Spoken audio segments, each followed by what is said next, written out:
Bonsoir Laurent. Tout d'abord, Bonsoir Laurence. Que peut-on dire du style, du ton de la communication d'Emmanuel Macron? Alors clairement, on a vu le style d'un grand communicant avec un mélange de chaleur humaine, de fermeté et la volonté affichée en tout cas de bousculer les habitudes pour faire avancer les choses.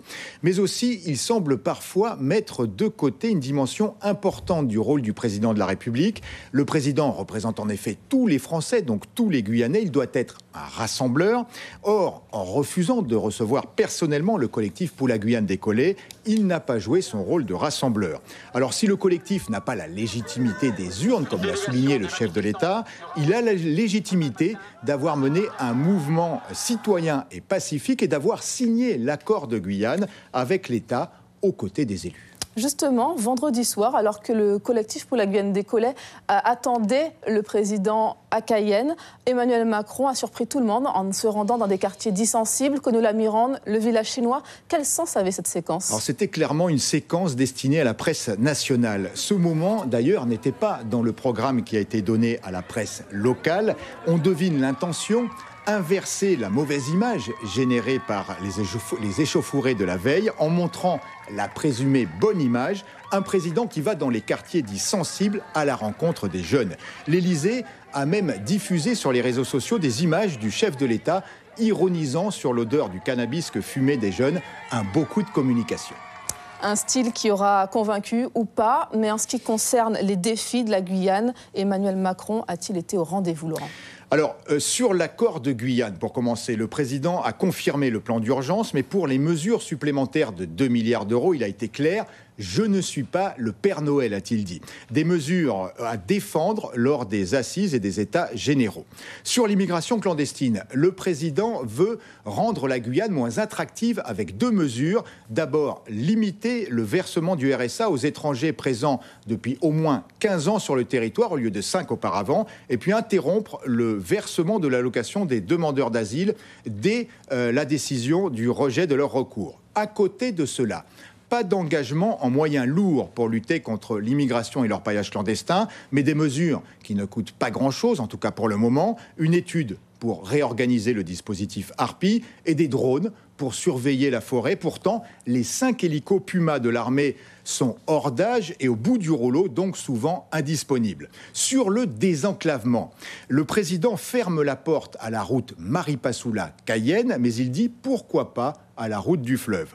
Enfin, sur le projet minier de la Montagne d'Or, il ne tranche pas, mais se dit plutôt favorable au projet avec des conditions. On l'écoute. Je souhaite que la Guyane puisse réussir avec ses atouts.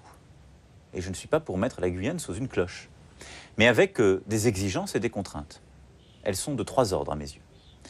Le premier, c'est que ce projet doit se conformer à la charte mine responsable, qui est l'excellence des critères environnementaux. Je l'avais dit dès août 2015, avec des engagements pris du côté des industriels. Le deuxième, c'est qu'il y ait un juste retour pour la Guyane. Je ne veux pas que ce soit des emplois venant de l'étranger qui soient créés là. Et donc, il est indispensable d'avoir un vrai contrôle de ce projet et de favoriser l'emploi local. Le troisième critère, c'est que réponse soit faite à tout ce qui émergera du débat public. Il y a en ce moment un débat public qui est organisé. La Commission nationale du débat public qui en a la charge est une autorité indépendante. Et j'invite tous les Guyanais, toutes les Guyanaises à s'exprimer dans le cadre de cet exercice.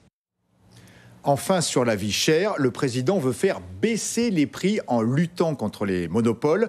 Au passage, il donne un chiffre quelque peu farfelu. Selon le président, le futur pont du Larivot pour la 4 voies serait 10 fois plus cher à construire que dans l'Hexagone à cause du béton qui coûterait 10 fois plus cher chez nous. Alors, selon nos informations, le béton est seulement 2 à 3 fois plus cher en Guyane qu'en France et le pont sera 2 fois plus coûteux, mais pas 10 fois. Dernier point, Laurent, est-ce qu'il n'y a pas une ambiguïté sur la notion de responsabilité partagée? Le président dit attendre les propositions des Guyanais, mais dans le même temps, on voit venir le retour en force de l'État.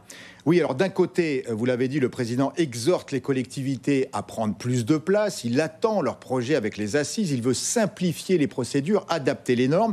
Mais de l'autre côté, il prône le retour d'un État volontariste pour développer notamment l'industrie et le tourisme. Il l'a dit lors du lancement des assises des Outre-mer. Je veux qu'une nouvelle page s'ouvre de la relation entre l'État français et l'ensemble des territoires ultramarins. L'État doit adapter ses procédures et tout bousculer, ici et partout. L'État doit structurer le développement économique, parfois l'aménager. Un véritable État stratège, aménageur, qui a un rôle dans l'économie très différent de ce qu'il a dans l'Hexagone, parce que la situation économique est très différente. Mais cela ne réussira pas si les élus et les entrepreneurs ne jouent pas le jeu avec moi. Voilà, au final, on ne sait plus trop où on en est. Plus de décentralisation ou plus d'État. Alors, si ce plus d'État se vérifie, il souligne aussi les limites des collectivités dans leurs projets et visions de développement. Les États généraux doivent être justement le moment pour construire le projet Guyane. Enfin, sur l'évolution institutionnelle, le président de la République attend les souhaits des collectivités dans le cadre des assises de l'outre-mer, mais pour le moment, il n'évoque que les transferts de compétences de l'État vers les collectivités dans le cadre de l'article 73, dans le cadre d'une loi commune à tous les outre-mer qui interviendra donc après les assises des outre-mer.